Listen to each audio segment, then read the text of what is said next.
Radiação de corpo negro. Uma amostra metálica, como por exemplo um prego, em qualquer temperatura, emite radiação eletromagnética de todos os comprimentos de onda. Por isso, dizemos que o seu espectro é contínuo. Se a amostra está na temperatura ambiente, as radiações eletromagnéticas emitidas na faixa do visível transportam tão pouca energia que não sensibilizam os olhos humanos.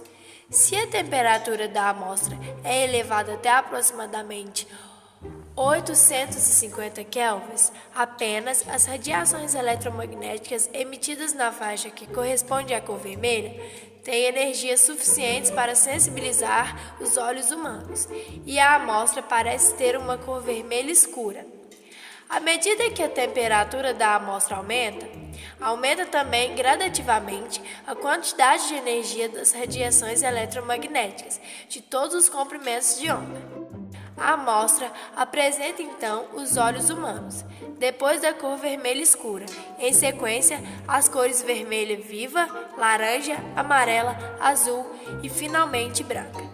Espectros contínuos podem ser produzidos por sólidos, líquidos ou gases incandescentes, estes últimos mantidos a pressões muito altas.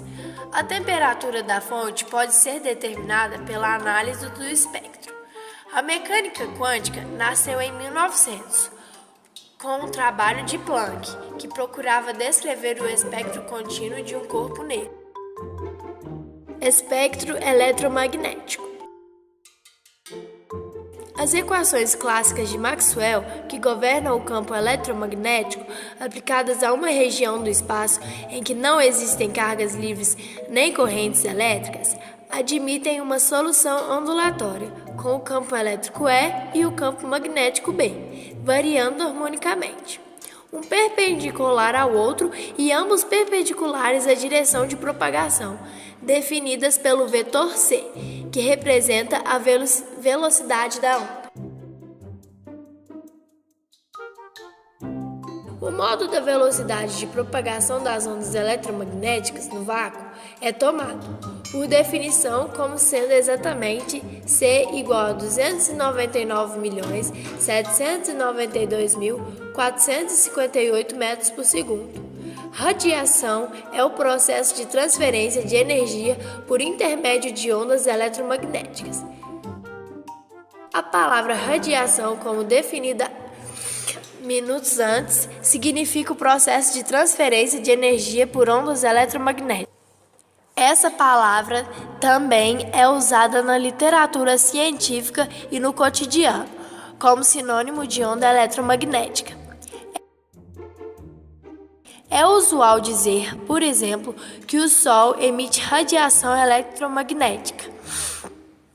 Assim, com a mesma palavra, podemos indicar o processo de transferência de energia por ondas eletromagnéticas ou as próprias ondas eletromagnéticas. Nesse vídeo, vamos usar a palavra radiação nestes dois sentidos. O contexto deve indicar qual significado estaremos considerando na frase correspondente. As ondas eletromagnéticas podem se propagar no meio material e também no vácuo. O espectro das ondas eletromagnéticas é contínuo, isso é, existem ondas eletromagnéticas de todos os comprimentos de onda. É usual dividir o espectro em faixa com os limites mais ou menos precisos e, a cada faixa, atribuir um nome específico.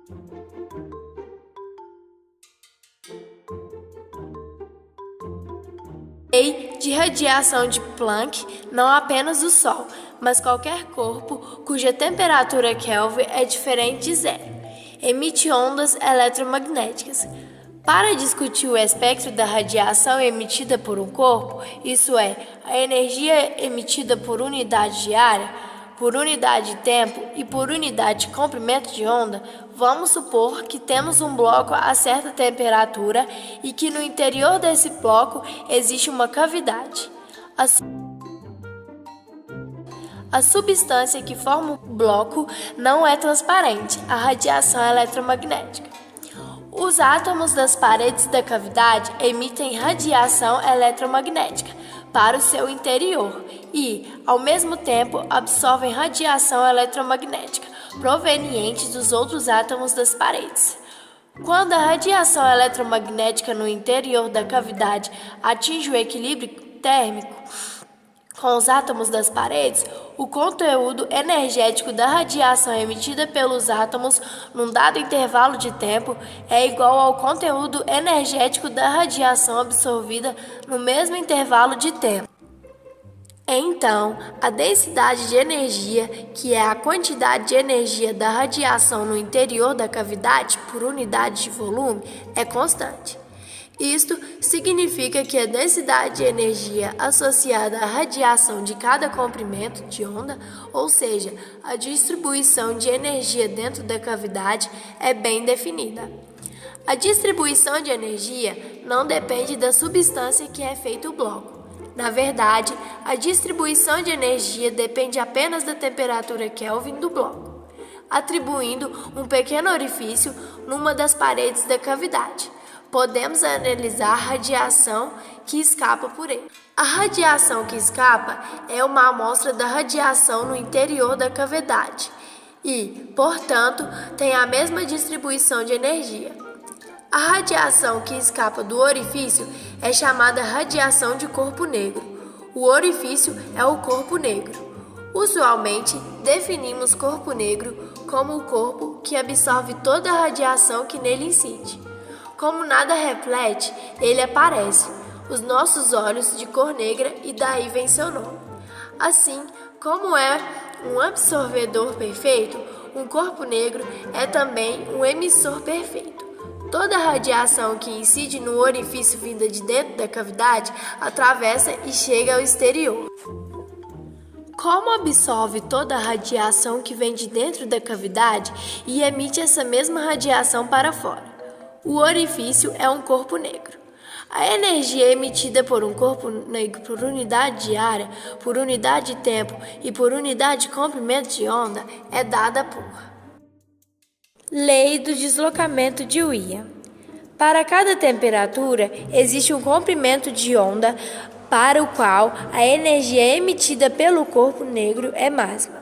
O comprimento de onda para o qual a energia emitida é máxima aumenta com a diminuição da temperatura, segundo a lei do deslocamento de Wien, em que P, a constante de deslocamento de Wien, tem o valor de B igual a 2,90 vezes 10 elevado a 3 mK.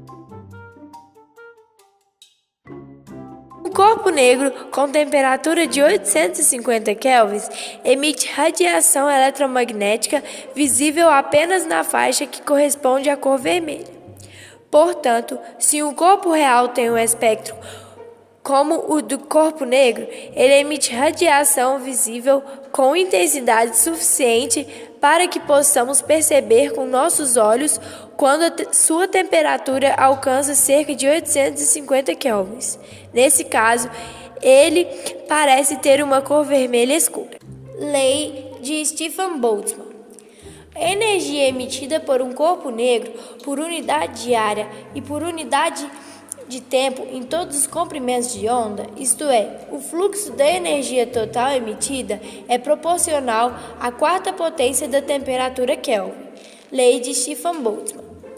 O fluxo de energia total emitida por um corpo negro com temperatura T é dado pela área entre o gráfico da função e o eixo dos comprimentos de onda. A potência total irradiada termicamente por um corpo é descrita pela lei de Stefan Boltzmann.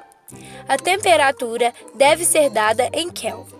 A emissão de radiação térmica de corpos que estão a temperaturas altas pode ser descrita satisfatoriamente pela relação dada pela equação. Lei de Kirchhoff. Os métodos indiretos para medir a emissividade não utilizam o corpo negro, mas aplicam a lei de Kirchhoff. Nestes métodos, uma dada energia é projetada em uma superfície e, considerando as energias transmitidas, refletidas e absorvidas, a emissividade pode ser calculada através de prévio conhecimento da transmissividade, refletividade e absorvidade da superfície. além da resolução óptica e térmica de uma câmera infravermelha. Outros fatores afetam a qualidade dos resultados obtidos. Para ser analisada, a radiação térmica captada pelo sensor é convertida em um sinal elétrico e em seguida transformada em uma imagem colorida em tempo real, vista no monitor. Todas as imagens são acompanhadas de uma paleta de cores que indicam as regiões mais aquecidas pelas cores branca e vermelha e as áreas mais frias pelas cores azul e negro. A avaliação é tanto quantitativa, pela diferença de temperatura média entre áreas pré-selecionadas, regiões de interesse, quanto qualitativa, pelo padrão de distribuição de temperatura cutânea em determinada região, denominado de mapa térmico. Quando submetemos elementos diferentes à ação de uma chama, notamos que cada um emite uma coloração diferente. Por exemplo, se queimarmos um sal de estrôncio, um de sódio e um de cobre, veremos respectivamente as cores vermelho, amarelo intenso e verde, conforme a figura mostrada agora. Se a luz dessas chamas incidir sobre um prisma, será obtido um espectro descontínuo, ou seja, serão observadas apenas algumas linhas luminosas coloridas intercaladas por regiões sem luz. Para cada elemento, teremos um espectro diferente. Esses tipos de espectros são chamados de espectro de emissão, pois foram emitidos por determinado elemento e servem para identificá-lo.